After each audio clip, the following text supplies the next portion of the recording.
മലങ്കര സഭയിൽ ധ്യാനവും പ്രസംഗങ്ങളും നടത്താൻ കഴിവുള്ളവരാരുമില്ലേ? ആരുമില്ലാത്തത് കൊണ്ടാണോ കത്തോലിക്ക പുരോഹിതന്മാരെ വിളിച്ച് ധ്യാനിപ്പിക്കുന്നത്? ആളില്ലാത്തത് കൊണ്ടായിരിക്കും. കഷ്ടം തന്നെ. ഇതിലിപ്പോൾ ഒരു ട്രെൻഡായി മാറി എന്ന് വേണം കരുതാൻ. കത്തോലിക്കക്കാർ വന്ന് നടത്തിയാലേ എല്ലാം ശരിയാകൂ, എന്നാലേ ഒരു ഗുമ്മുള്ളൂ. അവസാനം അവന്മാർ അതും ഇതും പറഞ്ഞ് അവരുടെ ആട്ടം കിട്ടിക്കഴിയുമ്പോൾ എല്ലാത്തിനും തൃപ്തിയാകും. വയറ് നിറച്ചുണ്ണാൻ വകയില്ലെണ്ടെങ്കിൽ ആരും അറിയാതെ വെള്ളം കുടിച്ച് വയറ് നിറച്ച് കിടന്നുറങ്ങി. ഇതിലും അന്തസ്സുണ്ട്.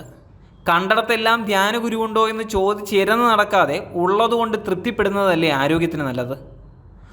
പുത്തൂർ പള്ളി കൊല്ലം ഭദ്രാസനത്തിലെ വലിയ പള്ളികളിൽ ഒന്നാണ്.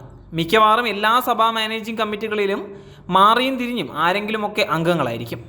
മാത്രമല്ല ഇടവക പട്ടക്കാർ കൂടുതലുള്ള ഒരു പള്ളിയും കൂടിയാണ്. വൈദികർ മാത്രമല്ല, കോർ എപ്പിസ്കോപ്പന്മാരും മെത്രോപൊലിത്തയും വരെ ഈ പള്ളിക്ക് സ്വന്തമാണ്. ഇപ്പോഴത്തെ കൽക്കട്ട ഭദ്രാസന മെത്രോപൊലിത്ത ഈ പള്ളിക്കാരനാണ്. ഇത്രയൊക്കെ പാരമ്പര്യമുള്ള പള്ളിയിലാണ് ഇങ്ങനെയുള്ള കോപ്രായങ്ങൾ നടക്കുന്നത്.